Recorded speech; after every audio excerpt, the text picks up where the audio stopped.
आज उत्तराखंड राज्य स्थापना दिवस है और इस मौके पर राजधानी देहरादून की रिजर्व पुलिस लाइन में परेड का आयोजन किया गया। सीएम धामी इस आयोजन में मौजूद रहे। वर्ष का शुभारंभ हो रहा है, यानी हमारा उत्तराखंड अपने 25वें वर्ष में प्रवेश कर रहा है। हमें अब उत्तराखंड के उज्जवल भविष्य के लिए अगले 25 वर्ष की यात्रा शुरू करनी है। इसमें एक सुखद संयोग भी है। ये यात्रा ऐसे समय में होगी जब देश भी 25 वर्षों के अमृत काल में है, यानी विकसित भारत के लिए विकसित उत्तराखंड।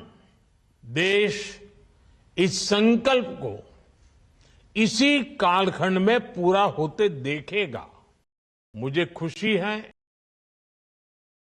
आप लोग आने वाले 25 वर्षों के संकल्पों के साथ पूरे राज्य में अलग अलग कार्यक्रम कर रहे हैं।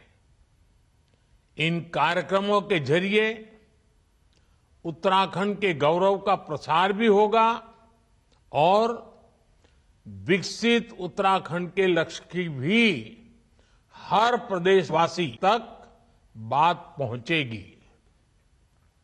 मैं आप सभी को इस महत्वपूर्ण अवसर पर और ये महत्वपूर्ण संकल्प के लिए अपनी शुभकामनाएं देता हूं। अभी 2 दिन पहले ही प्रवासी उत्तराखंड सम्मेलन का भी सफल आयोजन हुआ है। मुझे विश्वास है हमारे प्रवासी उत्तराखंड वासी राज्य की विकास यात्रा में ऐसे ही बड़ी भूमिका निभाते रहेंगे। साथियों, उत्तराखंड के लोगों को अपनी आशाओं और आकांक्षाओं को पूरा करने के लिए लंबे समय तक अलग राज्य के लिए प्रयास करना पड़ा था। ये प्रयास तब पूरे हुए जब केंद्र में श्रद्धेय अटल जी के नेतृत्व में, बीजेपी के नेतृत्व में एनडीए की सरकार बनी। मुझे खुशी है कि जिस सपने के साथ उत्तराखंड का गठन हुआ था वो हम सब साकार होते देख रहे हैं। देवभूमि उत्तराखंड ने हम सभी को, भाजपा को हमेशा खूब सारा प्यार दिया है, अपनत्व दिया है।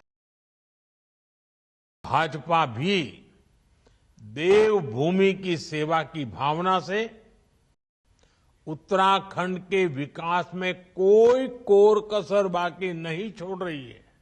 साथियों, कुछ दिन पहले ही केदारनाथ मंदिर के कपाट बंद हुए हैं।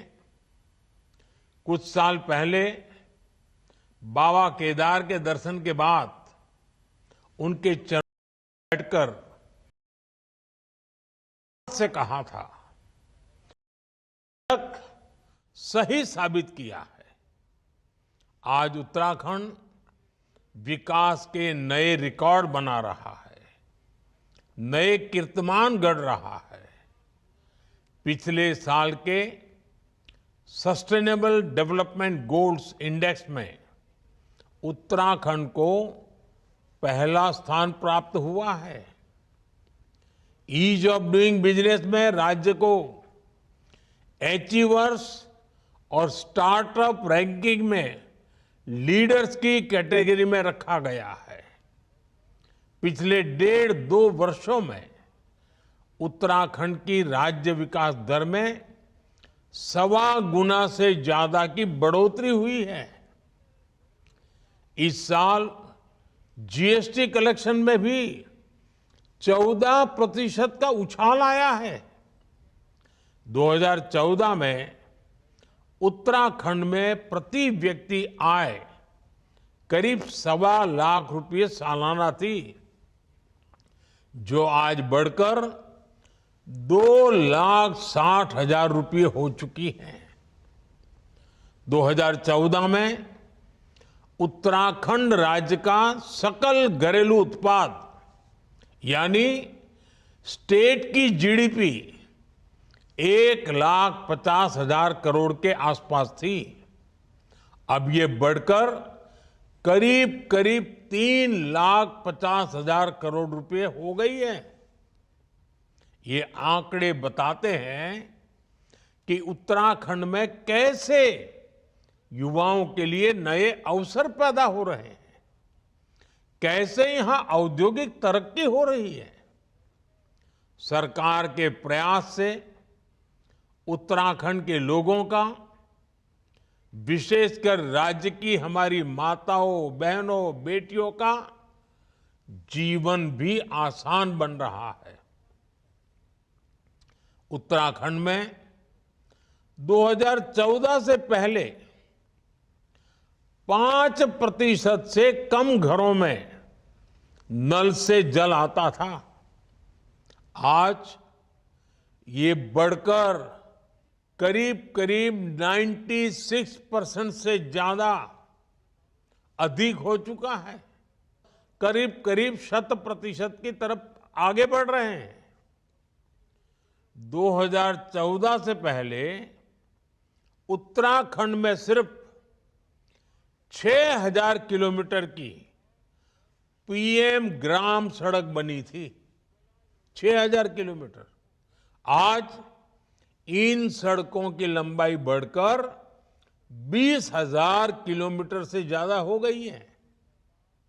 और मुझे मालूम है पहाड़ों में सड़कें बनाना कितना बड़ा कठिन काम होता है और कितनी बड़ी जरूरत होती है। उत्तराखंड में लाखों शौचालयों का निर्माण करके, हर घर बिजली पहुंचाकर, उज्ज्वला योजना के तहत लाखों गैस कनेक्शन देकर, आयुष्मान योजना के तहत मुफ्त इलाज की सुविधा देकर हमारी सरकार हर वर्ग, हर आयु के लोगों की साथी बनकर काम कर रही है। साथियों, डबल इंजन की सरकार का अर्थ क्या होता है, ये भी हम उत्तराखंड में देखते हैं। उत्तराखंड को केंद्र से पहले जो अनुदान मिलता था, वो आज करीब करीब 2 गुना हो गया है। डबल इंजन की सरकार में ही उत्तराखंड को एम्स के सैटेलाइट सेंटर की सौगात मिली। इसी दौरान देश का पहला drone application research centre Dehradun में खोला गया। उधमसिंह नगर में स्मार्ट इंडस्ट्रियल टाउनशिप बनाने की योजना है।